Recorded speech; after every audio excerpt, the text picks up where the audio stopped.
What's the saying? Oh yeah, third time's the charm, and the Resident Evil series is no exception. For our third outing, we're here to explore the aftermath of the apocalypse with Resident Evil Extinction. This one is pretty divisive, with the consensus being some people, like myself, love this film, while others felt this was the beginning of the downward slope of sequels of the franchise. Now before you go writing this off, hear me out as to why I sing its praises. For one, it tells a cohesive story and gives us a side of Alice that we've been dying to see. We get more new characters that bring gravitas to the story, as well as a fully fleshed out villain, and it's a lot of fun. Plus, it pays homage to the Road Warrior in the best way. So let's hit up the sand dunes of Vegas, stock up on firepower, and beware of infected crows as we dive into Resident Evil Extinction.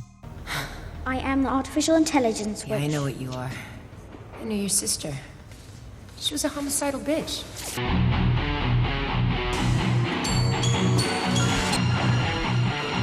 Nice hearing from you, Carlos. So back in 2004, Resident Evil Apocalypse was released in theaters. While it was successful financially and grossed over $23 million in its opening weekend, both audiences and critics felt it left a bad taste in their mouths. Paul W.S. Anderson, the director of the first film and producer of Apocalypse, didn't like the style that director Alexander Witt went with in the sequel. Anderson told Sci-Fi Wire that he would like to oversee a third installment. Would he come back and direct the third film? Sadly no, but more on that later. On June 13th, 2005, Sony and Screen Gems announced that a third film and a planned sequel were in the works. The working title for this was Resident Evil Afterlife. As we all know, that title would be given to the fourth film in the series, but let's stay on track here. Naturally, the title would be changed to Resident Evil Extinction. As we said, Anderson didn't want to direct the third outing, for some reason, so the hunt was on for the next director of the series, but who would it be? We'd hate to kind of break the habit of a lifetime by making it easy on ourselves. Lo and behold, Anderson would look to Russell McCaughey for directing duties. Paul was very impressed with his work on Highlander, Highlander 2 The Quickening, The Shadow, and Ricochet. After Russell signed on to direct, Anderson said, quote, "Russell pioneered a very distinct visual style, a lot of moving camera and crane work, lots of very fast cutting. He's got a very cool eye and sees great ways to shoot. His work certainly had a big influence on me as a filmmaker, and that's why I was very excited to work with him on this movie." End quote. As soon as we arrive, we're shooting within 15 minutes and we just blast.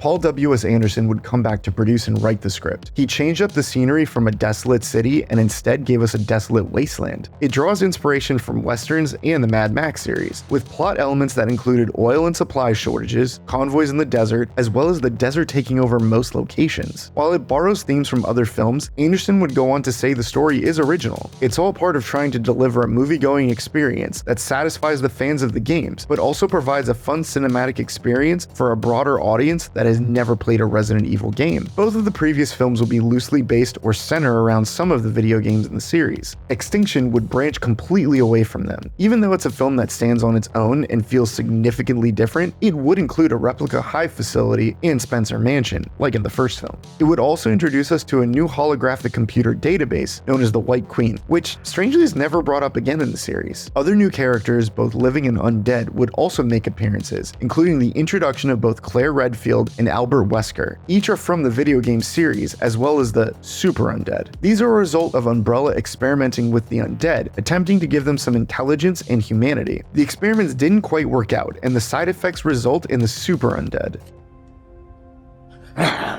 Stand your ground. My God. Unbelievable.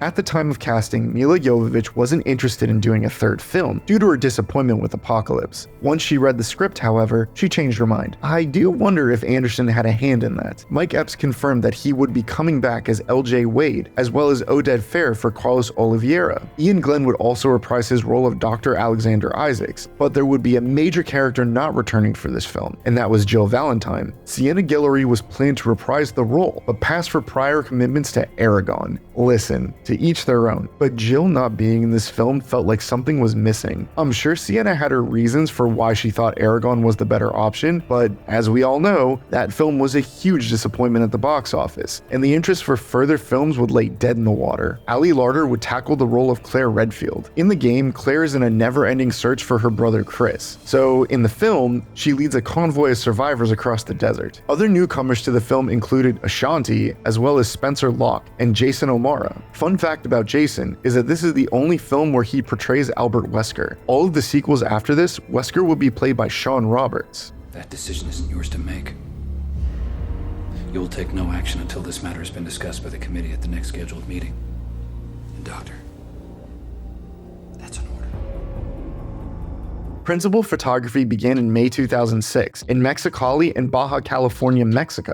Filming locations were changed from the Australian outback to Mexico. This would cause the production dates to be pushed back repeatedly. Russell insisted that the film be shot during the day in the blazing sun instead of at night. David Johnson was hired as the film's director of photography. So, seeing as how Paul W.S. Anderson had hired David for the first Resident Evil and Alien vs. Predator, it was a no-brainer to bring him back. It was a breath of fresh air to be able to see the action this time around. Production designer Eugenio Caballero would design multiple sets, including Umbrella's underground lab, the Vegas Strip covered in sand, as well as the New York Hotel and Casino, Paris Las Vegas, Rialto Point, Luxor Hotel, and the Spencer Mansion replica. Tons of small-scale models were built against blue screens to create the desolate Vegas Strip. So during production, temperatures would reach up to 130 degrees in various Mexico locations, and various members of the crew would have to be treated for hydration. The film began its post-production process in July 2006. Details had to be kept secret. Tatapoyo Studios and Mr. X Inc., who worked on Silent Hill, were hired to do the film's special effects. Mumbai-based Anna Brain was also hired to work on visual effects for the film too. Around 2006, VFX companies started to use NVIDIA technology. A perfect example of this at the time groundbreaking technology is when we see a fly-through of the interior of a satellite displaying photorealistic animation. It looks very impressive and was just the start of what that technology would be capable of. Where the hell is she going?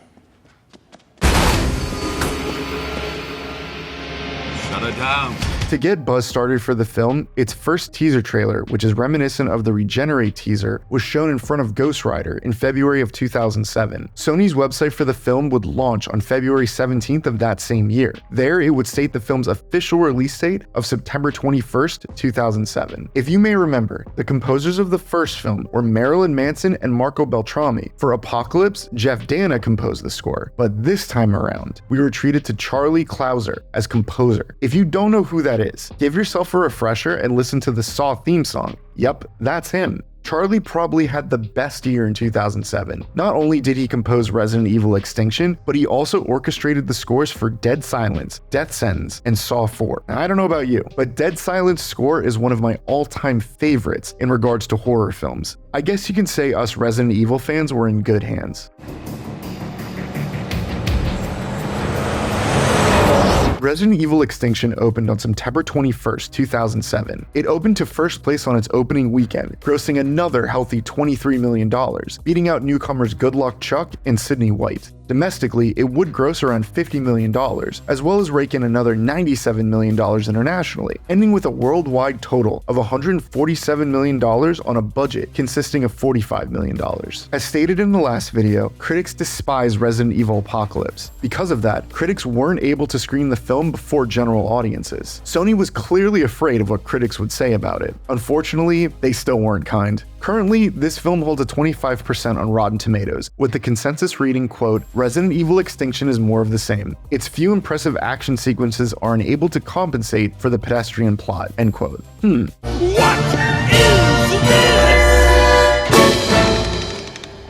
A positive review by a critic? Kevin Crust of the Los Angeles Times praised the film. He said the story and characters were engaging with fight scenes and scares that were effectively placed between plot turns. There was a common complaint though, noticed by everyone, and it's the unnecessary digital airbrushing. This is prominent on most of Mila's face during close-ups. When you get down there, Consider it done.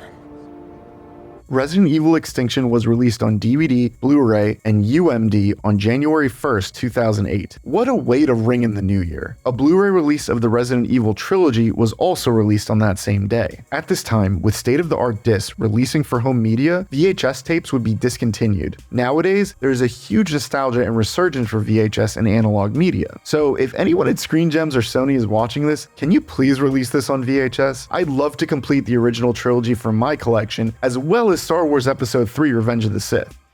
Hey, I can dream, can't I? The film came packed with deleted scenes, commentary, making of featurettes, as well as a sneak peek of Resident Evil Degeneration, the first CGI Resident Evil film. Back when Blu-rays were brand new and the hottest technology, most distributors would release a special feature called Picture-in-Picture. Basically, you could watch the movie on your Blu-ray player at home. PIP for short allows you to view additional content simultaneously with the main video playback. When viewing it, a smaller window would be overlaid on the main video screen and display additional content like interviews with cast, making of documentaries, or storyboard comparison, while the main video continues to play. Like I'm supposed to believe that. Claire, would I lie to you? While critics may have written this film off, there was no denying that everyone loved the action, and oh man does the film bring it. The beginning of the film alone displays this, where Alice is taken hostage by a family of marauders. There they make her fight to the death against fan-favorite zombie dogs. Of course Alice prevails and manages to escape, but this sequence was a breath of fresh air and a wonderful welcome back for our protagonist. Two other huge moments stand out in the film to me as well. The Las Vegas Strip shootout scene is nothing short of relentless action, mayhem, and fun. Dr. Isaac unleashes an endless horde of zombies on the convoy of survivors, killing most of them, but not without Alice kicking some serious ass, as well as Carlos and Claire getting a few rounds in. Last but not least, we can't forget about the awesome end battle of Alice versus mutated Dr. Isaacs. In so many ways, it felt like the end battle was a capper of the series. Alice has deja vu, as does the audience, as we see her break into the replica hive and avoid most of the same obstacles we've come to know and love from the first film. The fight scene is visually stunning and filled with high-octane action and suspense. It not only serves as the climactic confrontation between Alice and Dr. Isaacs, but also highlights the dynamics between one another. There is a clear divide on this film. There are some who really enjoy it, and I think it's one of the best, and there are others who think that this is where the train jumped the rails, and the series was never the same afterwards. As someone who thoroughly enjoyed this film, I can see why some wouldn't enjoy this as much. It does stray away from what the first two films had going for it, and that's being video game adaptations. This time around, it felt more like a horror action Mad Max film, but in the best way. Alice is fully fleshed out here, and has a story arc that feels engaging. There are no secrets of her past that are going to randomly come out at the last second. We know her motive throughout, and it makes for a truly fun time. You're not coming? Take care of the others. However, I can't ignore some things. The first and most important is the omission of Jill Valentine. In our previous video, I believe she was the best part of the film. Her presence not being here is felt all throughout, and definitely feels like a bummer. Second is kind of spoiler territory, and that involves killing off Carlos and LJ. Carlos was the male protagonist the series needed, and he plays off Alice so well here. LJ's character gets more of a juicy role this time around, and isn't just the comedian of the group. When he turns into a zombie and bites Carlos, it's very disheartening. Carlos, however, goes out with a bang, and is one of the highlights to me of the whole series. The survivors have to break into Umbrella's underground facility. Carlos pulls a Dom from Gears of War, and sacrifices himself for the group to reach their destination. It's so good, and you can't help but fist bump as Carlos says his final farewell.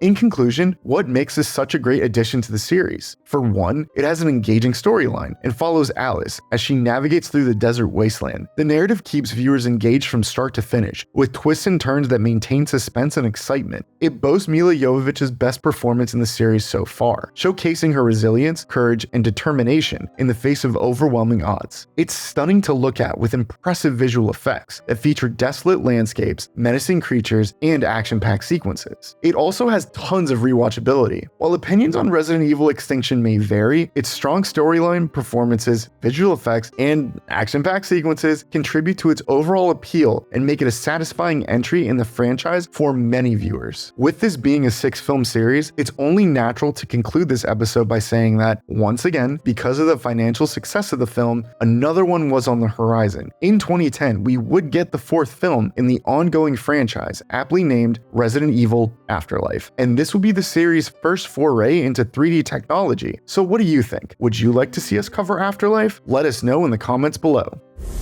Oh, you won't have to wait that long, boys. 'Cause I'm coming for you. And, I'm gonna be bringing a few of my friends.